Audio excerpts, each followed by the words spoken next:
Hello दोस्तों, good morning to all of you. I hope आप अच्छे होंगे, मस्त होंगे और आपकी स्टडी कंटिन्यू होगी। तो जैसा कि मैंने आपसे कहा था कि हम साइंस सब्जेक्ट स्टार्ट किए हैं, जिसमें मैंने आपको कौन सा टॉपिक कवर करा दिया है, तो सेल टॉपिक आपका क्लियर करा दिया है। आज हम दूसरा चैप्टर लेके आए हैं, जो कौन सा है हमारा, तो हम पढ़ेंगे न्यूट्रिएंट्स के बारे में। तो अगर बात कर दी जाए न्यूट्रिएंट्स क्या होते हैं, तो वह सभी फूड मटेरियल, ठीक है, वह सभी फूड मटेरियल जो भी हमें खाना ज़रूरी होता है और जिनकी कमी से हमें क्या हो जाए, कोई बीमारी कॉज हो जाती है, उसे ही क्या बोलते हैं, न्यूट्रिएंट्स यानी कि पोषक तत्व बोलते हैं। अगेन, पोषक तत्व क्या होते हैं, वह सभी फूड मटेरियल जो भी खाना ज़रूरी होता है और अगर हम उसे क्या करें, इनटेक ना करें, तो उसकी कमी से हमें क्या हो जाती है, बीमारी हो जाती है। इसी को क्या कहते हैं, पोषक तत्व कहते हैं, यानी कि न्यूट्रिएंट्स बोलते हैं। अब देखिए यहाँ पे लिखा हुआ है, क्या लिखा हुआ है, जिस भोजन का हम सेवन करते हैं उसमें अनेक रासायनिक तत्व होते हैं। इन रासायनिक तत्व को पोषक तत्व कहते हैं। बताया मैंने।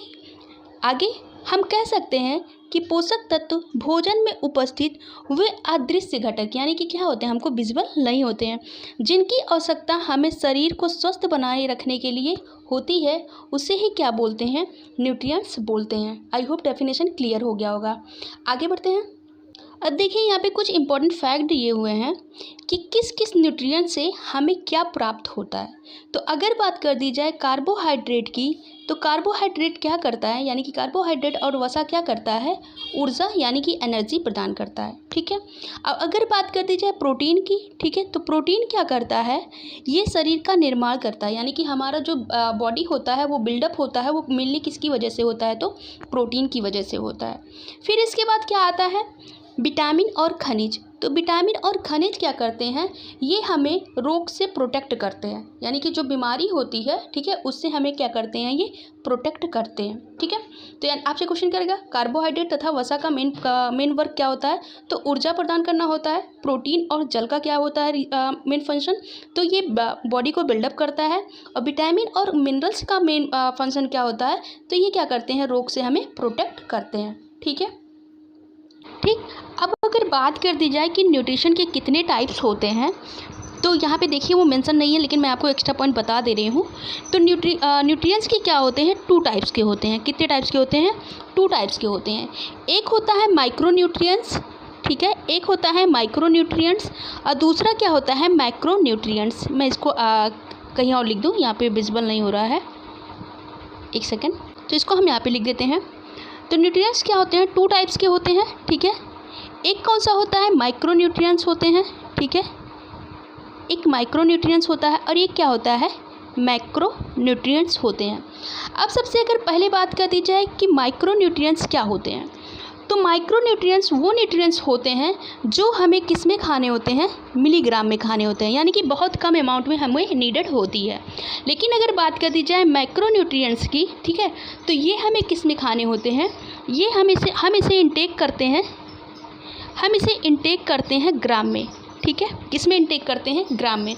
तो न्यूट्रिएंट्स आपको क्लियर हो गया। न्यूट्रिएंट्स कितने टाइप्स के होते हैं, 2 टाइप्स के होते हैं। एक माइक्रो न्यूट्रिएंट्स होता है और एक मैक्रो न्यूट्रिएंट्स होता है। माइक्रो मतलब छोटा, अल्प पोषक तत्व होगा, और मैक्रो न्यूट्रिएंट्स क्या होगा, वो बहुल पोषक तत्व होगा।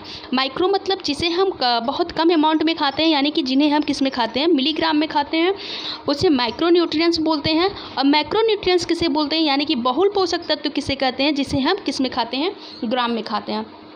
अच्छा, अगर बात कर दी जाए कि एक सेकेंड, कि माइक्रो न्यूट्रिएंट्स के एग्जाम्पल क्या होंगे, तो देखिए इसके एग्जाम्पल जो होते हैं, विटामिन हो जाएगा, ठीक है, और क्या हो जाएगा, मिनरल्स हो जाएगा। ठीक। विटामिन और मिनरल्स जो होता है वो किस में आते हैं, माइक्रो न्यूट्रिएंट्स में आते हैं। और अगर मैक्रो न्यूट्रिएंट्स की बात कर दी जाए, तो इसके अलावा जितने भी अब न्यूट्रिएंट्स बचे उसको हम किस में इंटेक करते हैं, मैक्रो में करते हैं, यानी कि कार्बोहाइड्रेट्स होगा, प्रोटीन होगा, फैट्स होगा, तो ये सारे किस में आ जाते हैं, मैक्रो न्यूट्रिएंट्स में आ जाते हैं। चलिए आगे बढ़ते हैं। एक बार मैं आपको और क्लियर कर दूँ, न्यूट्रिएंट्स 2 टाइप्स, माइक्रो न्यूट्रिएंट्स और मैक्रो। माइक्रो मतलब कम अमाउंट में, यानी कि मिलीग्राम में हम इंटेक करते हैं। मैक्रो मतलब बहुत ज़्यादा अमाउंट में इंटेक करते हैं, यानी कि ग्राम में करते हैं। माइक्रो का एग्जांपल विटामिन और मिनरल्स होगा। मैक्रो में कार्बोहाइड्रेट्स, प्रोटीन, विटामिन नहीं, फैट्स वगैरह किस में आते हैं, माइक्रो में आते हैं। आगे बढ़ते हैं।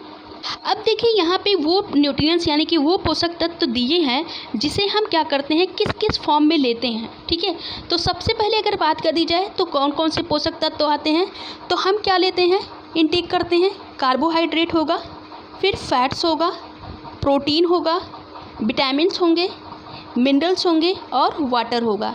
यानी कि ये सभी पोषक तत्व हमारे बॉडी के लिए क्या होते हैं, ज़रूरी होते हैं। तो चलिए अब हम वन बाय वन करके एक एक को डिस्कस करते चलते हैं।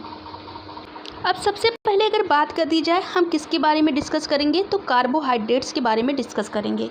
अब कार्बोहाइड्रेट्स क्या होता है, एक ऐसा कंपाउंड जिसमें क्या हो, कार्बन हो, हाइड्रोजन हो और क्या हो, ऑक्सीजन हो। यानी कि एक ऐसा कंपाउंड जो कार्बन और वाटर से मिलके बना होता है उसे ही क्या बोलते हैं, कार्बोहाइड्रेट्स बोलते हैं। ठीक है, और इसे क्या कहते हैं, अगर इसका कॉमन नेम बात कर दी जाए तो क्या कहते हैं, इसे शुगर यानी कि शर्करा भी कहते हैं।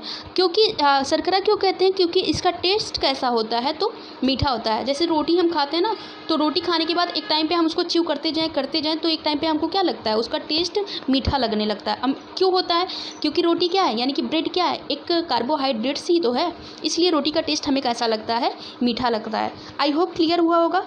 कार्बोहाइड्रेट्स एक ऐसा कंपाउंड होता है जो जल और किससे मिलके बना होता है, कार्बोहाइड्रेट से मिलके बना होता है। ये बहुत इंपॉर्टेंट पॉइंट है, उस क्वेश्चन पूछा गया है कि जो कार्बोहाइड्रेट्स होता है उसमें क्या क्या पाए जाते हैं। तो वहाँ पे कार्बन दिया रहता है, हाइड्रोजन दिया रहता है, ऑक्सीजन दिया रहता है, साथ साथ नाइट्रोजन दिया रहता है। तो नाइट्रोजन नहीं होता है, क्या क्या होता है, CHO यानी कि कार्बन, हाइड्रोजन और ऑक्सीजन। ठीक है, अब आगे डिस्कस करते हैं। अब बात करते हैं कार्बोहाइड्रेट्स कितने प्रकार के होते हैं। ठीक है, तो कार्बोहाइड्रेट मेनली कितने टाइप्स के होते हैं, तो ये 3 टाइप्स के होते हैं। ठीक है, कितने टाइप्स के होते हैं, 3 टाइप्स के होते हैं। पहला हो जाएगा आपको, पहला होगा मोनोसैकेराइड होगा, सेकंड होगा डाइसैकेराइड होगा और थर्ड होगा आपका polysaccharide. There are 3 types of carbohydrates, first monosaccharide, second disaccharide and third polysaccharide. अब एक एक करके डिस्कस करते हैं कि मोनोसैकेराइड क्या होते हैं, डाइसैकेराइड क्या होते हैं और पॉलीसैकेराइड क्या होते हैं। चलिए अब देखते हैं पहले मोनोसैकेराइड।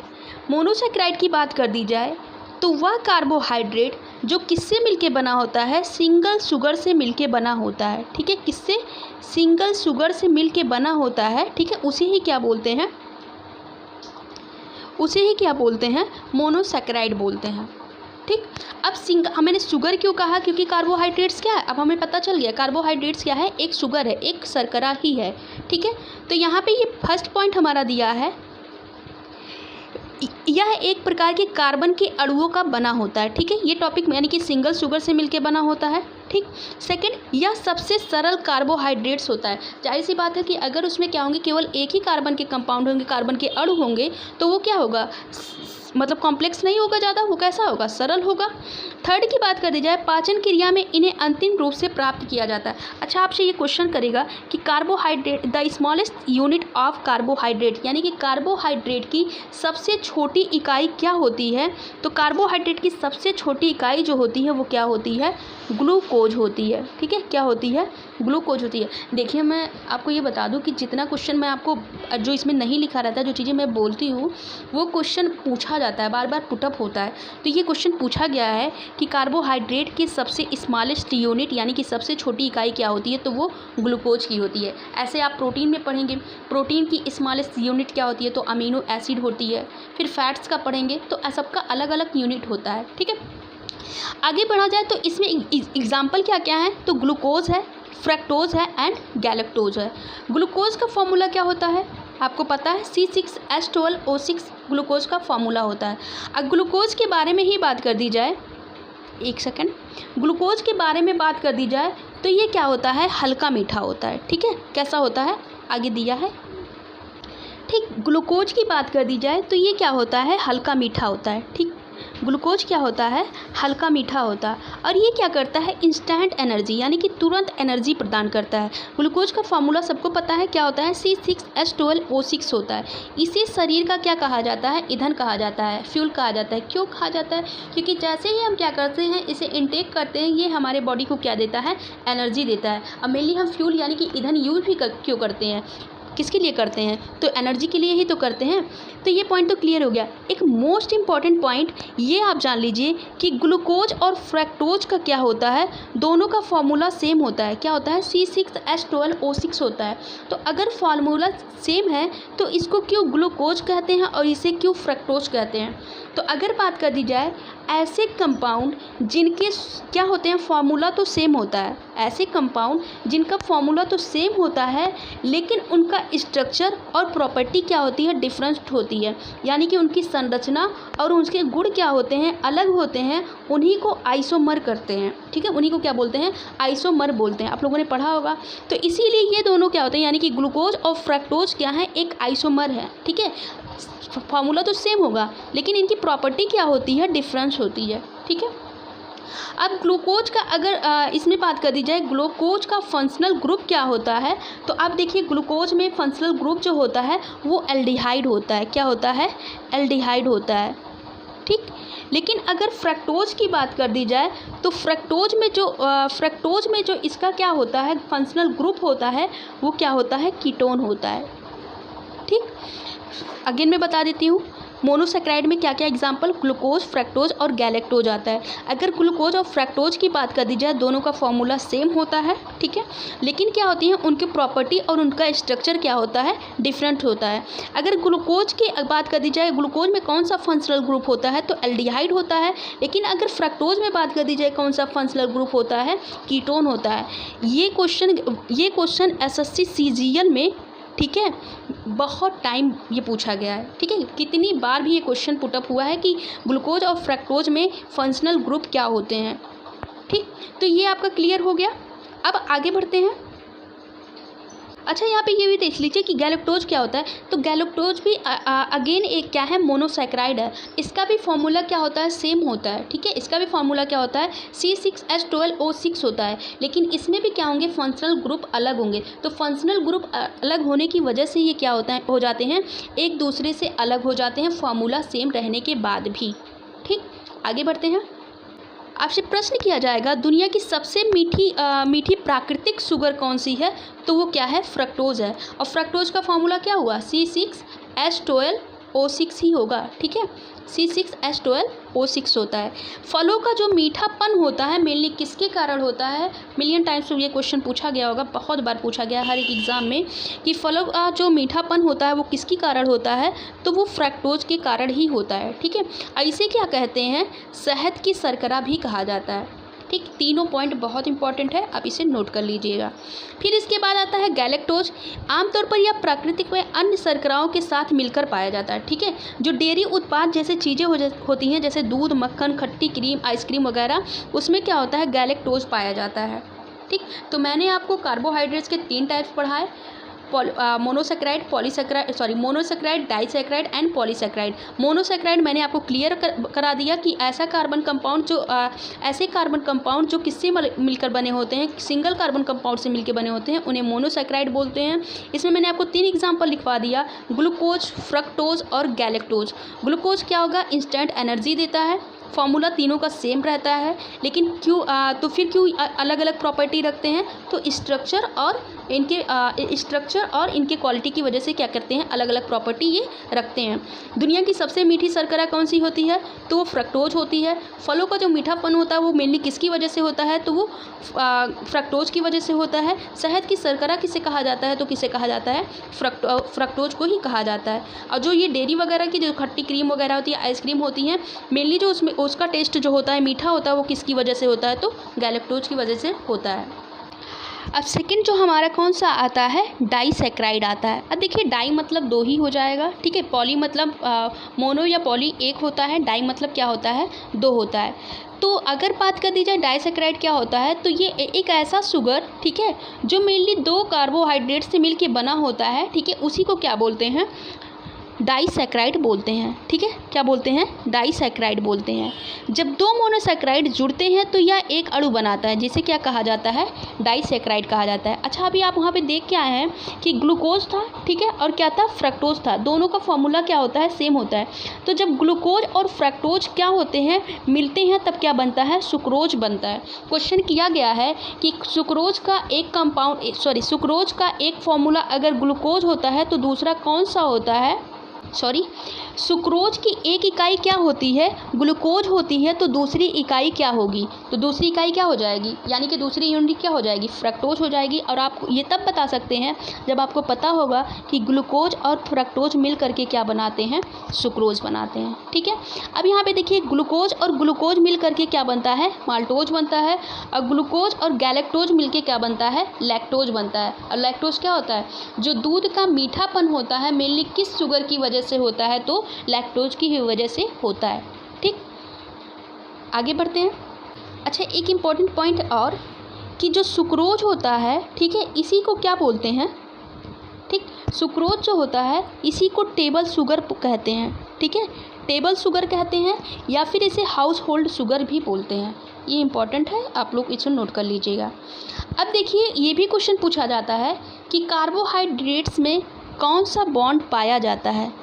तो कार्बोहाइड्रेट्स में अगर बात कर दी जाए कौन सा बॉन्ड पाया जाता है, तो ग्लाइकोसिडिक बॉन्ड होता है। कौन सा होता है? ग्लाइकोसिडिक बॉन्ड होता है, SIDIC। ठीक है, कौन सा बॉन्ड होता है? ग्लाइकोसिडिक बॉन्ड होता है। आई होप क्लियर हुआ होगा। अब देखिए सुक्रोज के बारे में, गन्ने एवं गुड़ की शर्करा को कहा जाता है। ठीक है, इसे टेबल शुगर यानी कि चीनी का शुगर भी कहा जाता है, जो मैंने आपको पहले ही बता दिया। ठीक, आगे बढ़ते हैं। नेक्स्ट हमको देखना है कौन सा? माल्टोज। अब आप लोग माल्टोज से अच्छे से अवेयर होंगे। तो माल्टोज क्या होता है? जब हम चावल को लेते हैं, ठीक है, चावल को लेते हैं पानी के साथ, और इसी क्या कर देते हैं? उबाल देते हैं। तो उबालने के बाद जो पानी बचता है उसका टेस्ट कैसा हो जाता है? थोड़ा मीठा हो जाता है। और इसी जो पानी उबला उसका जो टेस्ट मीठा हुआ, वो मेनली किसकी वजह से हुआ? तो माल्टोज की ही वजह से हुआ। ठीक है, किसकी वजह से हुआ? माल्टोज की ही वजह से हुआ। यानी कि हम लोग माल्टोज से अच्छे से अवेयर हैं कि माल्टोज क्या होता है। अब बात करें माल्टोज ये बनता कैसे है। तो जब ग्लूकोज के दो एटम कंबाइन करते हैं, ठीक है, जब ग्लूकोज के दो एटम यानी कि ग्लूकोज प्लस ग्लूकोज जब ये कंबाइन करते हैं तो क्या बनता है? माल्टोज बनता है। तो यानी कि जब माल्टोज बनेगा तो माल्टोज का फॉर्मूला क्या हो जाएगा? C12H22 और O क्या हो जाएगा? 11 होगा। अब प्लस यहाँ से क्या निकलेगा? H2O निकलेगा। ठीक है, यानी कि ग्लूकोज प्लस ग्लूकोज मिल करके माल्टोज बनता है। अब माल्टोज का फॉर्मूला क्या होता है? C12H22O11 होता है। ठीक, अब देखिए ये पाए कहाँ जाते हैं? तो जो जौ होता है, ज्वार, मक्का, गेहूँ, अनाज की जो मीठा होता है, इसके मीठे होने का कारण ही क्या होता है? तो वो यही माल्टोज ही होता है। ठीक है, पहले ही बता दिया। लैक्टोज किस में होता है? तो लैक्टोज जो दूध का जो मीठापन होता है वो किसकी वजह से होता है? तो लैक्टोज की ही वजह से होता है। आई होप क्लियर हुआ होगा। आगे बढ़ते हैं। अब इसके बाद हमारा आता है कार्बोहाइड्रेट्स का तीसरा टाइप, जो कि क्या होता है? पॉलीसैकेराइड होता है। पॉली माने बहुत सारे, सैकेराइड यहाँ पे क्या हो जाएगा? तो शुगर हो जाएगा। तो जब क्या होता है, मिनिमम 11 या फिर उससे अधिक कितने भी क्या करते हैं? शुगर कंबाइन करते हैं, तो क्या बनता है? पॉलीसैकेराइड बनता है। ठीक है, तो क्या बनता है? पॉलीसैकेराइड बनता है। अब इसके लिए अगर बात कर दी जाए, आपसे क्वेश्चन किया जाएगा, बहुत इंपॉर्टेंट है वो, कि सेलुलोज जो होता है उसका पॉलीमर क्या होता है, यानी कि सेलुलोज का बहुलक क्या होता है? तो सेलुलोज का जो बहुलक होता है वो क्या होता है? ग्लूकोज होता है। ठीक है, क्या होता है? ग्लूकोज होता है। इम्पॉर्टेंट है, नोट कर लीजिएगा। अब देखिए यहाँ पे कुछ लिखा है, चलिए हम उसको रीड करते हैं। ये क्या होता है? सबसे जटिल शर्करा है। इसके निर्माण में 2 या 2 से अधिक मोनोसैकेराइड भाग लेते हैं। ठीक है, यह भोजन को स्टोर करने का कार्य करता है। जैसे अगर बात कर दी जाए कि पौधों में जो फूड स्टोर होता है वो किस फॉर्म में स्टोर होता है? तो वो स्टार्च के फॉर्म में स्टोर होता है। ठीक है, यानी कि जो पौधे होते हैं जब अपना फूड प्रिपेयर कर लेते हैं तो एक्स्ट्रा जो फूड होता है उसको किस फॉर्म में स्टोर करते हैं? तो वो स्टार्च के फॉर्म में स्टोर करते हैं। और स्टार्च क्या है? एक कार्बोहाइड्रेट्स ही है। अब कैसा कार्बोहाइड्रेट्स है? तो पॉलीसैकेराइड है। ठीक, यहीं पे अगर एक क्वेश्चन और यहीं पे आप देख लीजिए कि जो ह्यूमन होता है यानी कि एनिमल तो हो गया, सॉरी प्लांट हो गया, एनिमल की बात कर दी जाए तो एनिमल में जो फूड स्टोर होता है वो किस फॉर्म में होता है? तो वहाँ पे ग्लाइकोजन के फॉर्म में होता है। ठीक है, किसका फॉर्म में होता है? ग्लाइकोजन के फॉर्म में फूड स्टोर होता है। ये दोनों इंपॉर्टेंट क्वेश्चन है। ठीक, आगे बढ़ते हैं। अब देखिए जो स्टार्च होता है, यहाँ पे देखिए कैप्सूल भी स्टार्च का बना होता है, यानी कि कैप्सूल का जो आपको आउटर कवरिंग दिखती है उसको जो प्लास्टिक जैसा थोड़ा लगता है वो किसकी बनी होती है? तो वो स्टार्च की ही बनी होती है। क्वेश्चन, कैप्सूल का जो आउटर पार्ट होता है वो किसकी कवरिंग होती है? तो वो किसकी कवरिंग होती है?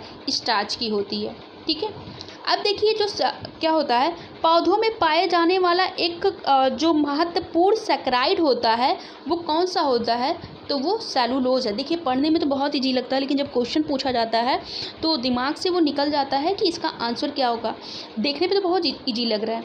अब आप बताइए कि जो पौधों में क्या पाया जाता है, पौधों में कौन सा सैकराइड होता है? तो सबसे पहले पॉलीसैकराइड होता है, और वो कौन सा पॉलीसैकराइड होता है? तो वो सेलुलोज होता है। ठीक है, यानी कि आपसे क्वेश्चन किया जाएगा पौधों की सेल वॉल किससे मिलकर बनी होती है? तो पौधों की जो सेल वॉल होती है वो किससे मिलकर बनी होती है? तो सेलुलोज से मिलकर बनी होती है। ठीक, आगे बढ़ते हैं। अब देखिए यहाँ पे क्या लिखा है, ग्लाइकोजन। ग्लाइकोजन जानवरों में प्रमुख भंडारण पॉलीसैकराइड या ग्लाइकोजन यकृत में मांसपेशियों में संग्रहित और जानवरों में ऊर्जा आरक्षित के रूप में कार्य करता है। कुछ समझ में आया? नहीं आया होगा। देखिए अब क्या होता है, जो एनिमल होते हैं वो अपना फूड अगर स्टोर करते हैं तो किस फॉर्म में करते हैं? तो ग्लाइकोजन की फॉर्म में करते हैं। इससे क्या होती है, जो ग्लाइकोजन के फॉर्म में जब फूड स्टोर करते हैं तो हमारे बॉडी के वो किस पार्ट में कलेक्ट होता है? तो वो किस में होता है? यकृत में, यानी कि लीवर में होता है। ठीक है, और साथ साथ किस में होता है? तो मसल्स में होते हैं। ठीक, किस में होते हैं? मसल्स में होते हैं। जब कभी भी हम क्या होते हैं, अच्छा ये सोचिए जब हम कभी फास्ट रहते हैं तो फास्टिंग के टाइम पे हमको क्या होती है? एनर्जी मिलती है। जब भी कुछ खाते नहीं तब भी एनर्जी मिलती है। अब वो एनर्जी हमें आती कहाँ से है? तो वो एनर्जी जो यही हम फूड पहले से लिए रहते हैं, जो हमारी ग्लूकोज जो होता है ग्लाइकोजन में कन्वर्ट हो जाता है, लीवर में रहता है। जब हम कुछ नहीं लेते हैं तो हमें एनर्जी की नीडेड होती है, तो वो हमें कहाँ से हम लेके आते हैं? उसे लीवर से लेकर के, यानी कि लीवर में जो ग्लाइकोजन के फॉर्म में क्या होता है, कार्बोहाइड्रेट कलेक्ट होता है, वो कहाँ से आता है? तो हमारे ग्लाइकोजन से बाहर आता है, और उसी से हमको क्या मिलती है? एनर्जी मिलती है। ठीक है, आई होप क्लियर हुआ होगा। इसके बाद आता है काइटिन। अब देखिए मैंने कल आपको बताया था कि जो कवक होते हैं, कवक की मतलब जो आउटर कवरिंग होती है वो किससे मिलकर बनी होती है? तो वो काइटिन की बनी होती है। अब काइटिन क्या है? एक नाइट्रोजन युक्त कार्बोहाइड्रेट है। अब देखिए अभी मैंने जब आपको कार्बोहाइड्रेट पढ़ाया था तो कार्बोहाइड्रेट मेनली किससे मिलकर बने होते हैं? कार्बन, हाइड्रोजन और ऑक्सीजन। उसमें हमने आपको नाइट्रोजन कहीं नहीं बताया था। लेकिन काइटिन जो होता है ये नाइट्रोजन युक्त कार्बोहाइड्रेट है। बहुत इंपॉर्टेंट हो गया, जो मुख्य रूप से कवक में पाया जाता है। अब कोशिका मतलब कवक की जो क्या होती है, सेल वॉल होती है, वो किससे बनी होती है? तो काइटिन से ही मिलकर बनी होती है। ठीक है, तो ये पॉलीसैकेराइड हो गया आपका। तो मैंने आपको तीनों क्लियर करा दिया। तो आज हमने डिस्कस कर लिया, कार्बोहाइड्रेट्स कंप्लीट कर लिया। कल जो हम पढ़ने वाले होंगे, कल हम क्या पढ़ेंगे? विटामिन नहीं, पहले क्या पढ़ेंगे हम? फैट्स पढ़ेंगे। ठीक, फैट्स के बाद हम क्या पढ़ेंगे? प्रोटीन पढ़ेंगे, और देन क्या पढ़ेंगे? हम विटामिन पढ़ेंगे। तो ये सब हम कल डिस्कस करने वाले हैं आगे के सेशन में। ठीक है, तो चलिए, अगर आपको हमारा क्लास पसंद आया होगा तो प्लीज़ लाइक करिएगा एंड सपोर्ट करिएगा। Thank you class.